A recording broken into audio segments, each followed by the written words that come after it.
Assalamualaikum and hello again. Today we're going to look at some applications of the tensor transformation laws that we have actually seen. And if you can remember, in the last lesson we actually learned how tensor transformations work in special relativity, where you have Lorentz matrices come into play as the transformation matrix. So today we're going to look at how this can be applied to certain phenomena in special relativity. Particularly, we are looking at case of electromagnetic waves propagating in space and time. And one has to be able to describe, the simplest case would be the plane waves of a particular frequency. And this is what we call monochromatic wave, and the plane wave is described by the mathematical function of, say, sinusoidal function or cosine or sine, or the complex exponential. So we can write it as follows. So this is from what we have learned in schools.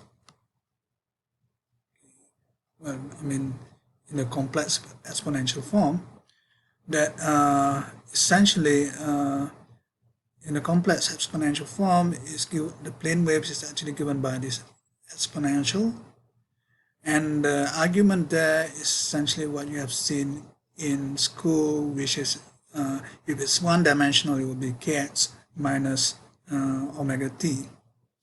But in the three-dimensional case, it will be a bit more complicated, and it will be k dot r, where k is a wave vector and r is the position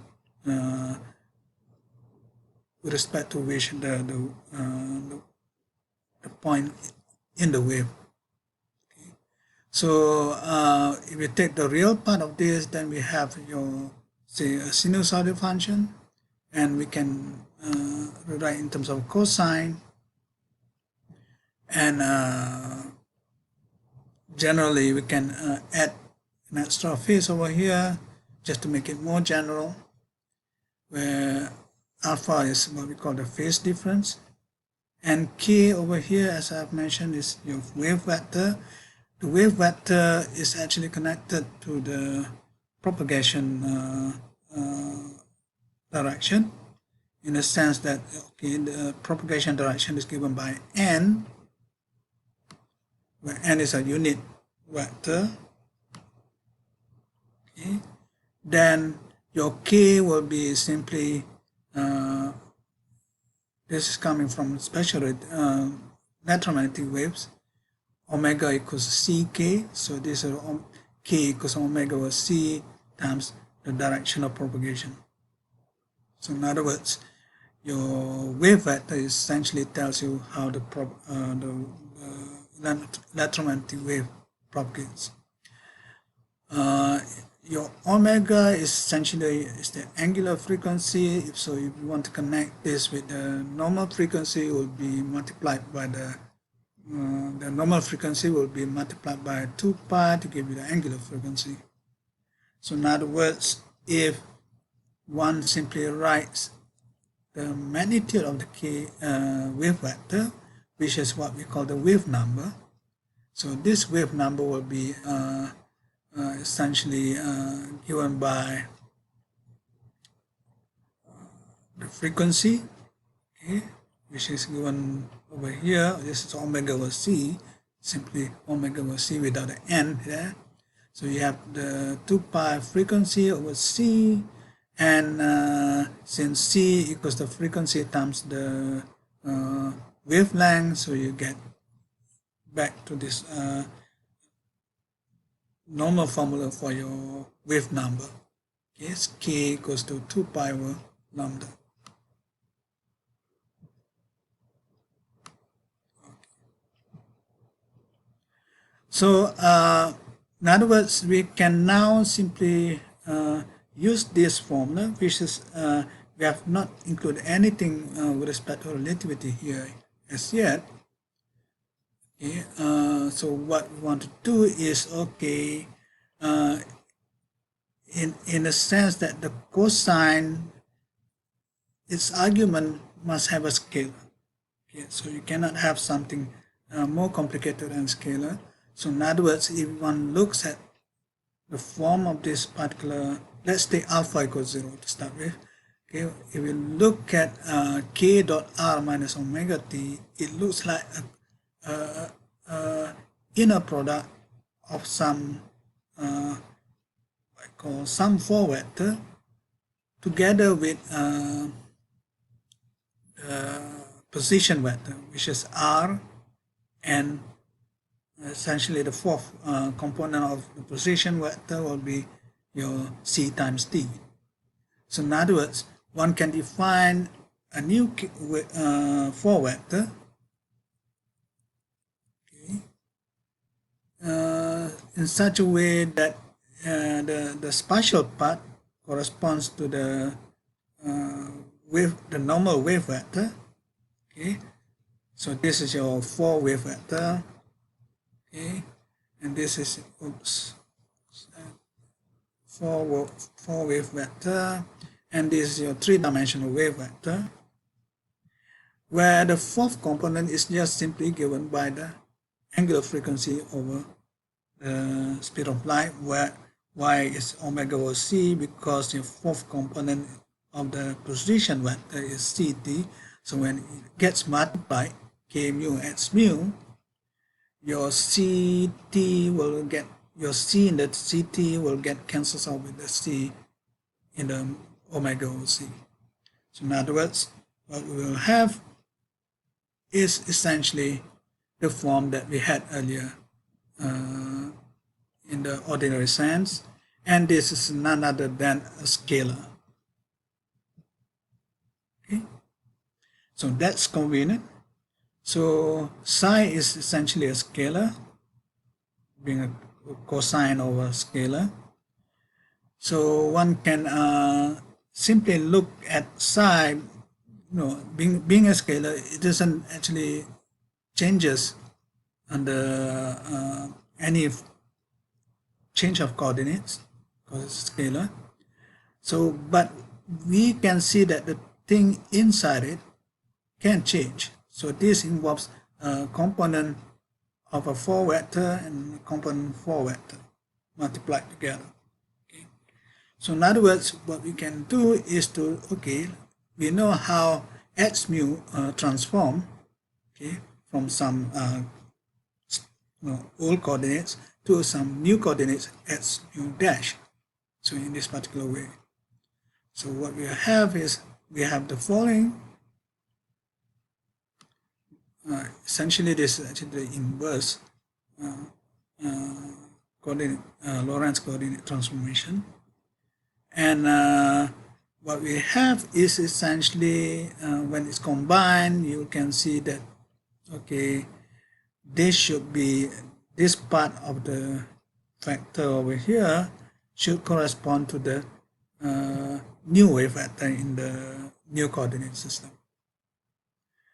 And that is essentially how a covariant 4 vector transform by equating these two. Okay, so k mu here is a covariant 4 vector. And remember, what is k mu? Is actually k with the fourth component minus omega over c. Now, of course, if you take the inverse metric and multiply with this covariant 4 vector, you get a contravariant 4 vector, which is now k omega c. Okay.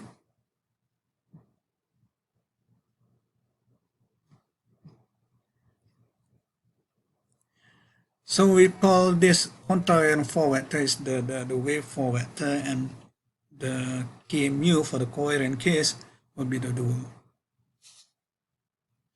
So what can we do with this? Well, we can see what would happen if you have two events, say x mu over here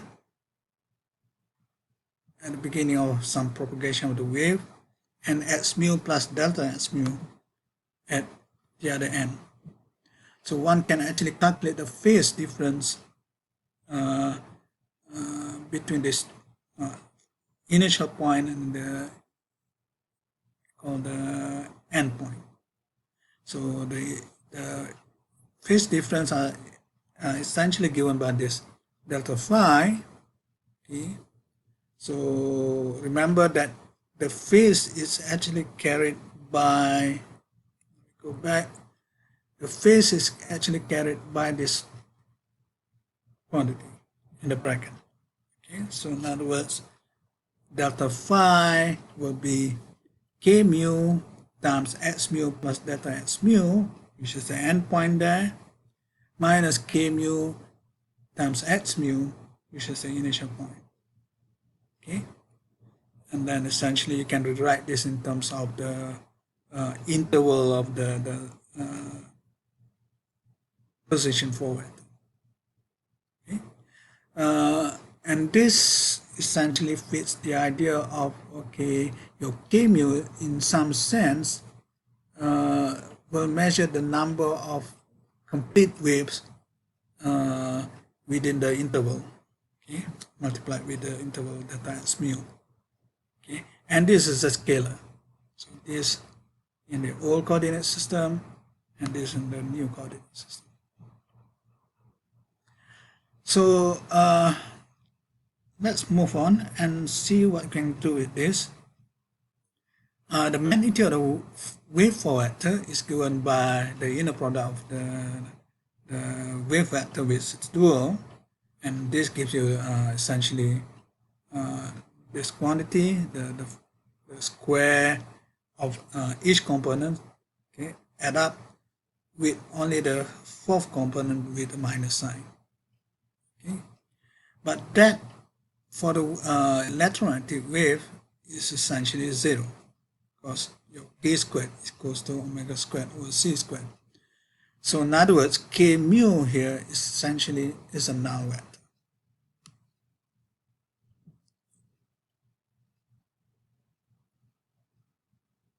Now let's make the change of coordinate system.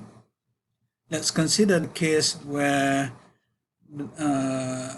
one coordinate system, one reference frame is moving with respect to the other along the x. So you have to push in the x direction. So you have your gamma here, and then minus gamma v on c here, and so on.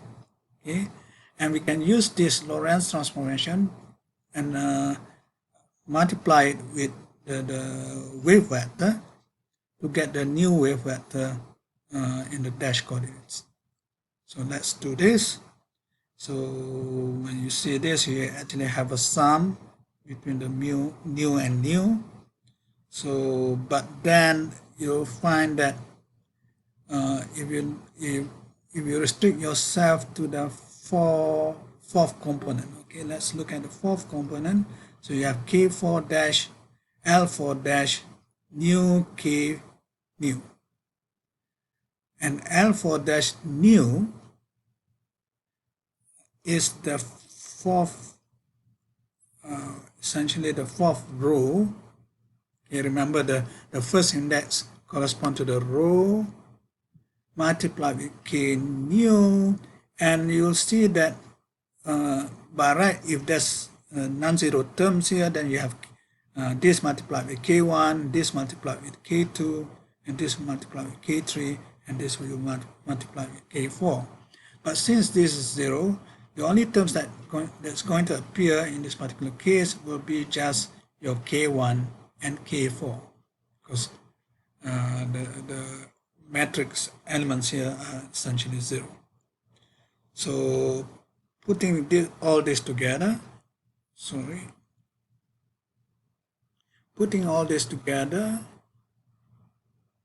then one finds that, okay, substituting what is k4 dash, that will be omega dash over c.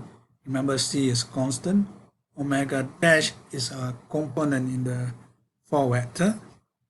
And then k1 will be the kx direction, which we'll try to fix later on. And L4-1 is this matrix element. and L4-4 is this matrix element gamma, and K4 is simply again omega over C undashed coordinates. So let's try to fix this with respect to a direction. So let's suppose the direction is along the x direction. So you have your propagation of your inertial frame is moving along the x direction with respect to the other. So you have v0, 0. Okay. So when you look at this, then you'll find that your v times k1 can be re-expressed as v dot k, and there you can generalize this since we know what k is. So and but v is actually 0 on the second and third components. Then you'll be able to reduce, and remember also that you need the fact that k mu essentially is the null vector, so you can actually re-express the magnitude of your k, the three-dimensional vector k, with respect to the fourth component of your k mu. So in other words, you can rewrite this as omega over c. Or a simpler way to think about it is just you think of it as the magnitude of k. Okay, the magnitude of k will be given by omega over c. So what's left over here in terms of the direction is this direction v, okay, dotted n, which is the direction of propagation of the wave. Okay, so remember that v is the direction of motion of the reference frame, and n will be the direction of motion for your electromagnetic wave. And suppose that in general this can be something quite different. It's not necessarily in the same direction. So let me go to this.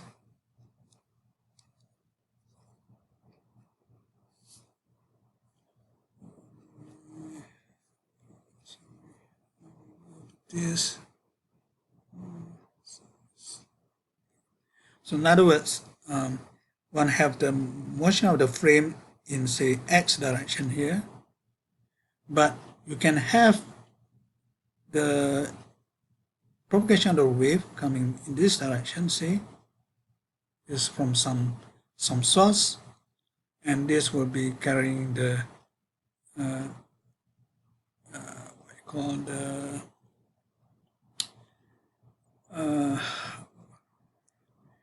the direction of the electromagnetic wave. Okay, so one can have this angle theta, but actually theta is the other one.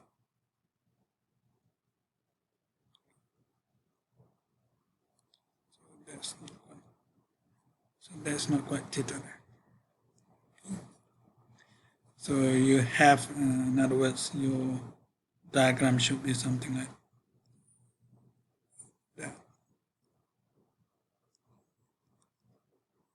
And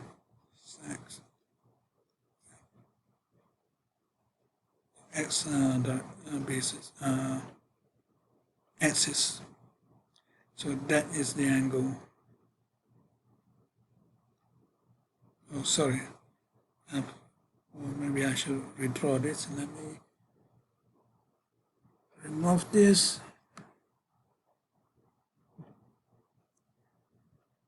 So what one has is something like this. Oops. Let's go back to this. So one has this as your axis along which the reference frames move. Then you have propagation of electromagnetic wave in this direction. Then really you continue this. Then your angle is going from here to there. So we have this diagram.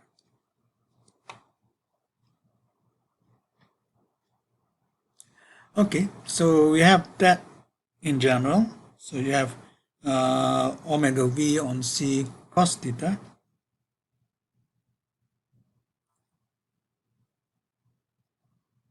So one can now relate with the angular frequency in the dash coordinate system with the undashed coordinate system by writing in this particular form. Okay, just combining the results. So this is what we call the general Doppler shift.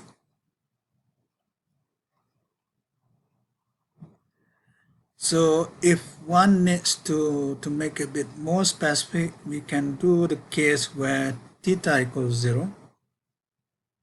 So theta equals 0, that tells us that the receiver is traveling in the same direction as the wave. So in other words, let's go back to this picture. So the wave is actually traveling, remove all of this.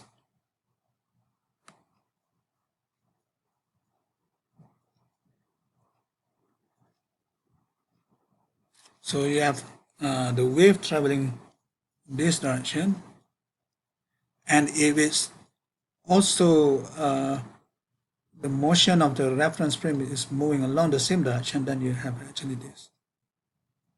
So this will be our direction of x. Okay. So it's pointing in a way, it's pointing in the negative x direction because it's the reverse of the original x. Okay, so let's go back to this. So plugging everything in, so you get gamma times omega 1 minus v over c, and gamma is essentially your relativistic factor that gives you 1 on square root 1 minus v squared on c squared. So this is a difference of squares, so you can factor this out, and this will cancel with 1 minus v on c on top. Okay, remember that 1 minus v squared on c squared is 1 minus v on c times 1 plus v on c. So in the end, you have this particular quantity. So in other words, if the frame is actually traveling along with the wave, then you have this. And this is essentially the same, almost the same as what we have seen for the case using the k factor. So this part is like the k factor. The only difference is that v gets changed into minus v. This is simply because we have mentioned that v traveling in the other way. Okay. But if we take theta equals to pi, so in other words, going back to this picture again, theta equals to pi, then you have, so this is the wave, and then theta equals to pi, that means your x direction will be along this. So this is x. So this, so that will give you the case of theta equals to pi. This will be theta equals.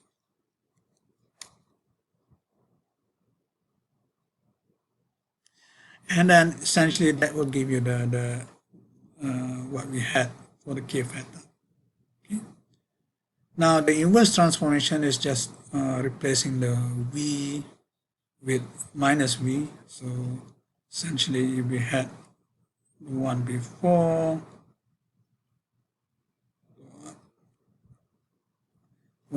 is this, so you just replace with v with minus v, you get the inverse case. And we take theta dash equals pi on 2 instead. So in other words,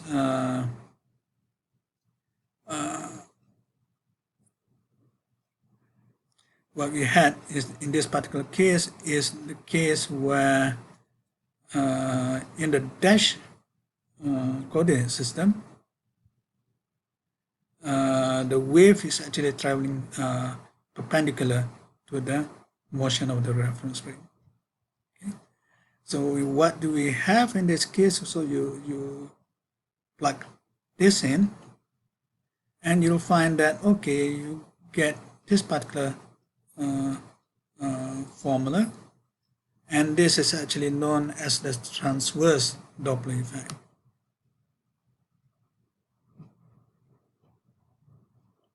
Okay. And this is actually related, simply related to the fact that there is a time dilation effect. Okay. So you take the period over which the electromagnetic is oscillating. Okay. Then in the dash frame, it will relate with the undashed frame by this factor of gamma. Okay. So taking the reciprocal, then you'll get your relation with respect to the angular frequency. So let's prove this a bit further. Let's say we take the case of mu dash equals to 1 dash, okay, inside this transformation. Okay.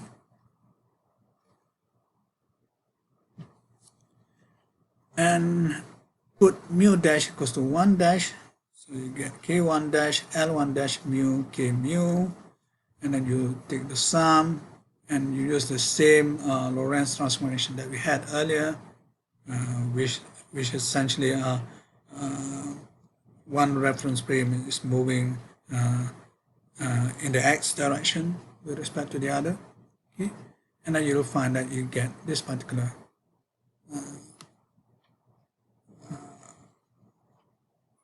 form of Lorentz transformation of the wave vector.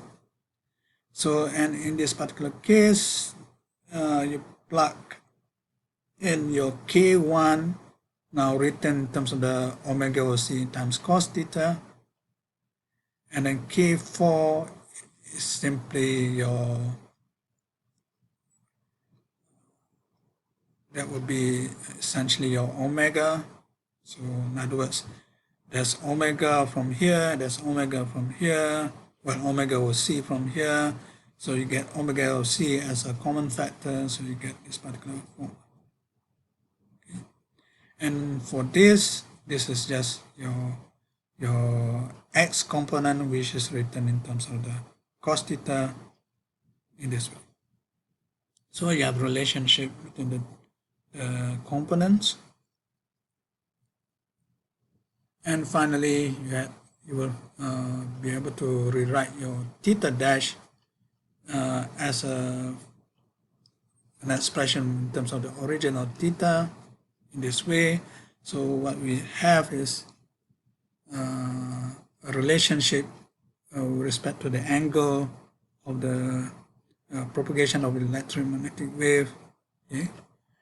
And then we can do for the other component, which is k2 dash, but k2 dash will be orthogonal. Say k2 dash is just ky is not changed under the Lorentz transformation along the x direction, so you get this particular relationship. Okay, and we divide this equation with respect to this, and you'll be able to get a formula for tangent theta dash, okay, in terms of your tangent theta, the undashed coordinate system. And this is precisely the formula that we had for the aberration formula that we have discussed before. So that is essentially one application that we see for the case of Lorentz transformation on, in this case, is the 4 vector tensor of rank 1. Okay. Now, let's consider another application, which is respect to some kind of a conservation law. Sorry.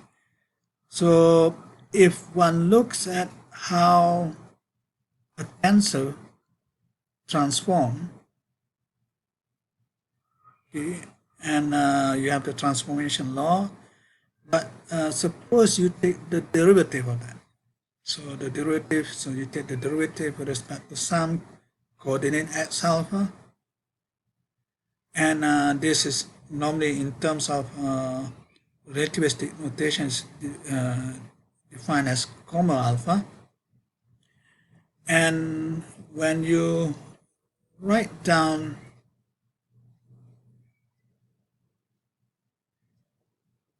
the expression for the case of the derivative in the dash coordinate system is supposed to be this. So you have d dx alpha dash, and this one you include the tensor transformation law over here. So you have the derivative of the whole thing, okay? But using chain rule, remember that some of these expressions are now in terms of the what you call the undashed coordinates.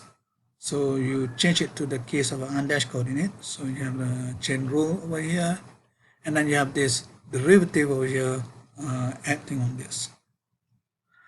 But since the fact that so by right you should be getting the derivative of this and also the derivative of all these Lorentz matrices. But since the Lorentz transformations are essentially a linear transformation, and essentially we have seen earlier that these are just simply constants with respect to the coordinates. So in other words, the derivative the derivative of all this L will be 0 essentially. So you're left with only the term that is taking the derivative of the tensor itself. And finally, one has the following. Here's the derivative of the tensor in the dash coordinate system. Here is the expression that we get from all the manipulation, and here is the tensor derivative in the undashed coordinates. So in other words, you can see that it transforms in the right way as a tensor. So in other words, derivatives of a tensor in special relativity is a tensor. But this is not really true in the general case, because you expect that derivative of the transformation matrix might come into play here. So you'll be getting terms involving the second order derivative. That's fine. So we are concentrating on special relativity. So let's consider now some vector, contravariant vector, J mu. Normally we think of this as a 4 current vector. Okay? And take the derivative of this, J mu, comma mu. So it's basically a divergence, okay, because it's being summed. So this is essentially a scalar. So this is in terms of the ordinary notation. So you take the sum. So you have the sum over the partial part, which gives you that, and the part which has the fourth component, which is that. And this, maybe I should lower this thing down a little bit so that I can catch the last equation. Right, so, and this is actually written as the divergence in 3 dimensions, and then d dx4 is essentially 1 over c d dt times j4.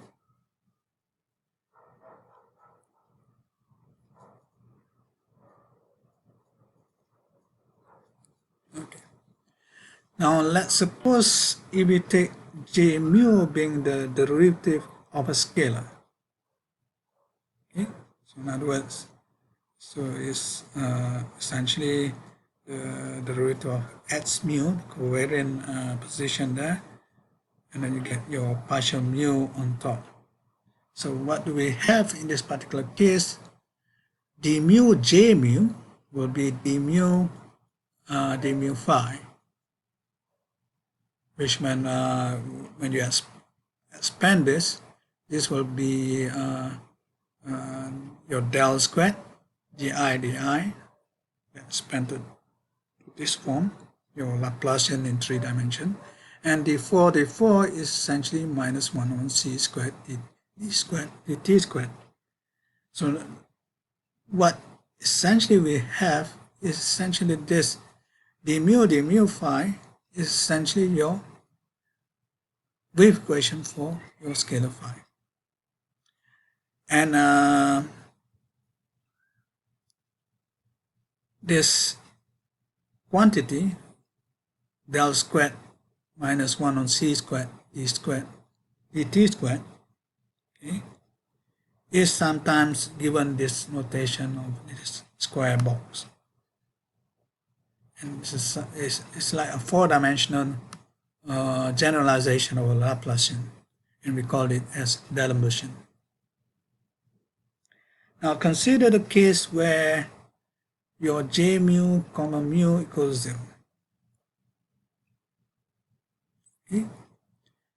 And so in full it's written in that form, writing your j mu as j comma c rho. Okay, so j will be some current density, rho will be something like charge density. Okay, then this equation essentially gives you the familiar equation of equation of continuity. And if you take rho to be your charge density, okay, and J to be your electrical current density, which is charge crossing per unit area per unit time, then essentially what we have in this particular case, we can consider the case of the rate of change of the total charge in some particular volume. So you have dq dt, and I can rewrite this as in terms of an integral, where this is the charge density. So I get rho d3v, which is integrated over some volume. Okay, so I'm taking the time derivative with respect to that. And when you bring your derivative into the integral, then you have a partial derivative of the rho with respect to time. But if the equation of continuity holds, then we can actually rewrite the rho dt as minus del dot j.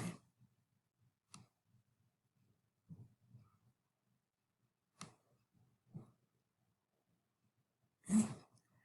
And that gives a, okay, this is something that we have seen before in integral calculus. So you have a divergence integrated over volume, and you can convert this using Gauss theorem to a area integral. Okay, so basically you get the total flux of charge going into the volume per unit time, which is simply the statement of what we're supposed to have. Okay, so in other words,